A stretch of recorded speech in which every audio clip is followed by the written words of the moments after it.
E aí, pessoal, vamos começar mais um episódio do podcast Os Sócios, episódio número 61, com minha digníssima esposa, Malu Perini, host e rosto do podcast. Olá, pessoal, sejam bem-vindos. Mas agora entrando na pauta do podcast em si. Alta dos combustíveis. Na verdade, a gente está vendo uma alta não só nos combustíveis, mas nas commodities em geral. Exatamente. E esse termo, apesar de comum no mercado financeiro, ele é estranho para muita gente que nos acompanha. Então, o que seriam commodities? As commodities são matérias-primas, normalmente são produtos que são padronizados, então têm características parecidas e que não tem marca, né? Então, quando você vai comprar um trigo no mercado, assim, a gente tem, né, a embalagenzinha do produto final, mas quem produziu o trigo, você não sabe quem é, né? Então, são produtos que não têm marca, são produtos padronizados e que, em geral, servem de matéria-prima para ou alimentos, ou produção de indústria, ou, enfim, outros produtos finais, né? Mas eles servem de matéria-prima, basicamente. E essas commodities em si, elas estão aumentando de preço, todas. Todas. Qual seria o motivo por trás disso? Não, então, eu acho que uma das características das commodities também é legal dizer, é que é meio que padronizado o preço. Então, algumas são. A maioria é tanto cotada que internacional. O preço da soja tá tanto. Aí o mundo inteiro meio que comercializa isso. Alguns produtos, eles têm cotações internacionais. Existem algumas bolsas que só negociam mercadorias de commodities. Então, você tem o preço do petróleo, existem vários tipos de petróleo. Então, você tem o WTI, que é o produzido ali no Golfo do México, nos Estados Unidos. Tem o Brent, que é o produzido lá no Mar do Norte, na Europa.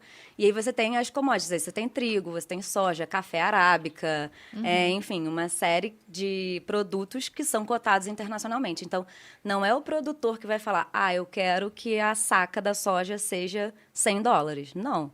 É o que está sendo negociado internacionalmente. Então, ele não tem ingerência sobre esse preço. É o mercado. Ele até pode ele até tentar. Tenta, mas não vai mas é conseguir. difícil, Por que eu vou né? comprar a sua saca de soja por $100 se tem uma soja que é Vendida praticamente igual à sua?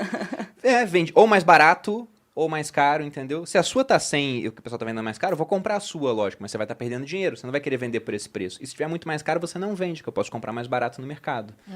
Então, como todo preço, é oferta e demanda. Exato. Essa lei rege todo mundo em praticamente todos esses mercados de commodities, porque são preços livres, né? Não tem um interventor ali no meio. Então, se tem muita oferta, o preço cai. Se tem pouca oferta, o preço sobe. Basicamente assim, não tem muita diferença nisso, é bem lógico. E o petróleo é a matéria-prima da gasolina, por isso que a gente está falando Exato. de commodities. Perfeito. E acho que a gente tem que ressaltar, né? Por que o preço de todas as commodities, basicamente, elas estão em alta agora? A gente tem que lembrar, 1 ano e meio atrás, quando a gente entrou 2 no anos, período... já fez aniversário. 2 anos, é verdade, já fez né? Não aniversário. parece, mas fazem 2 anos. Caramba, 2 anos. Exato. Impressionante, né?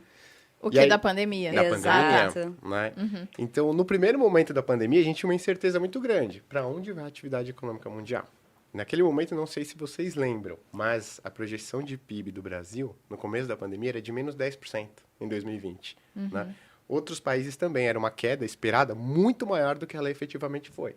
Então, quando você tem, né, o produtor de petróleo lá, o cara que produzia soja, a pessoa que produzia petróleo, ele fala, cara, o mundo parou. Vai ficar parado por quanto tempo? Quando que vai voltar? Deixa eu ver aqui as projeções dos economistas. Cara, vai ficar parado por um período grande. O PIB vai cair 10%. Cara, agora eu vou reduzir muito a minha oferta. É muito lógico, né? Exatamente. Se você tem um produto que ninguém quer, porque ninguém está usando, por que você vai produzir mais? Você vai segurar a sua produção, obviamente, né? Você vai diminuir a quantidade de produto que você produz, porque ninguém está querendo aquilo mais, ninguém está usando. Senão você gasta para produzir, aí bota onde? E bota onde, estoca, e fica velho, enfim. Sim. Então, no começo, todo mundo ajustou a sua produção para essa projeção de PIB, de menos 10%, por exemplo, no Brasil. O que aconteceu? Ao longo do ano, você teve, não só no Brasil, como no mundo todo, vários estímulos fiscais que fizeram com que a atividade fosse um pouco maior do que o mercado esperava. Exato. Um pouco não, né?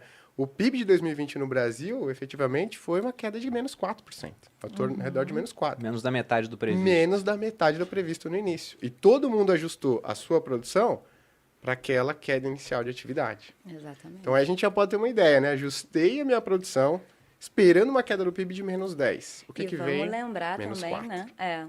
Porque produção, quando a gente fala de produção, não é abrir e fechar a torneirinha, né? Não interruptor. Exato. Você tem todo um custo de emprego de tecnologia, de pessoas, de gasto, né? Então, aumentar e diminuir a produção não é tão simples como a gente imagina, né? Abre e fecha, desliga e liga a torneira. É um pouco mais complexo e tem um custo muito grande para isso. Sim, e aí, então, no final das contas, esperava-se que fosse consumir muito menos. E aí acabou que não diminuiu tanto, e aí teve menos oferta e a demanda Perfeito. meio E aí que o preço permaneceu.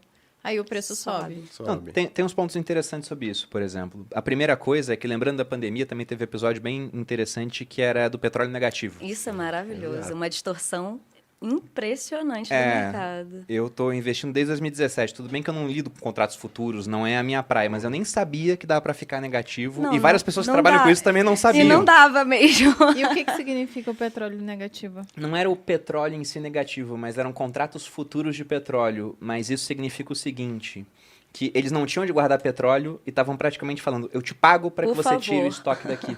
É, Era Fica isso. com isso aí. funciona não tem basicamente onde assim, colocar. né? Pô, Perini, você tem vaga sobrando lá na sua casa? Agora tem, porque eu tava sozinho. Agora não, ela voltou. Agora não tem mais vaga. Não Tem tem? espaço, mas tem espaço Mas tudo sobrando. bem, tem espaço. Pô, guarda meu carro lá. Um carro. Você fala, pô, beleza, vou guardar um carro aqui, tem espaço. Guarda dois. Então eu tenho o meu carro e o da minha esposa. Tem 3, do meu pai também e tal. Tem 4, tem 5. Você vai falar, cara, não tenho mais onde colocar. Não tem estacionamento né? aqui. Se você né? aceitar guardar o meu carro, você vai ter que fazer o quê? Vai cobrar. Pegar um né? estacionamento para colocar os meus carros, né? E aí chegou um momento que todo mundo falou, cara, eu já tenho aqui meu estoque cheio de petróleo, né? Não tenho mais onde colocar. Agora eu vou ter que pagar para ter um lugar onde colocar. Então é melhor eu pagar para alguém receber esse petróleo e ficar com ele, do que eu precisar ir atrás, mandar esse petróleo lá, pagar para guardar, né? Então por isso que o futuro ele chegou a trabalhar em patamar negativo, Menos porque 37 as dólares. pessoas estavam preocupadas o que fazer com esse petróleo, né? Então tem um custo de você ter um lugar para guardar. E nesse interim, o mundo todo fechado, o Todo home mundo em office casa, comendo solto, e muita gente falando que esse é o novo normal, que não vai voltar. Só que agora o pessoal tá voltando a se deslocar, normalmente. E com o petróleo tem uma dinâmica diferente, porque a gente está passando uma transformação, tem essa tendência ESG no mercado. Exato. ESG é uma sigla que significa Environment, Social and Governance, ou seja, preocupação ambiental, social e de governança. E o petróleo, ele polui, né? É um combustível fóssil, então ele traz impactos ambientais. Tudo bem que se a gente for pensar no petróleo hoje, a gente esquece de que antes era ainda pior.